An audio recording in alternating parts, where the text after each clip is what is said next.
So, Alex, we've spoken before about selling, and we've also touched on negotiation. So, what's your experience of the impact of the integration between those two things? So it's a great question, Gareth, and one of the challenges is that very often, to start with, people are unclear about the difference between the two. I think that's one of the first problems that we find. And so there's a lack of clarity about what selling is and what negotiation is. So what's at the heart of that then, do you think?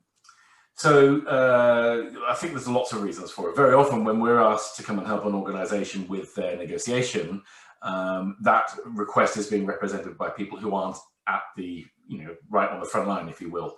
And it is unclear to them maybe what the difference is between the two, or the reported need, if you will, is something which isn't actually accurate. When you dig down underneath it, you often find that the real needs lie in the area of influencing and selling, rather than having to negotiate. And in fact, in other situations, some organizations are told by their customers that they need to be better at selling. They're good at negotiating, but they need to get better at selling first.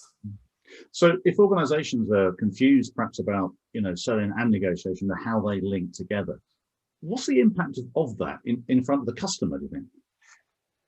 Again, a really good insight, because my experience is that if you're better at selling, it's going to have a very positive impact on your ability to negotiate. So for example, if you sell really well, you may not even need to negotiate at all. And if you do need to negotiate, because you've been effective at selling, you've developed the relationships, you've built rapport, and fundamentally you've really understood what's going on from the customer's perspective, it means that the negotiation process is much more likely to be a positive experience for both, where value is created rather than eroded.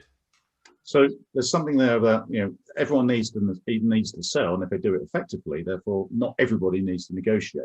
And if you do get them in the right order and do it well, it makes that negotiation easier.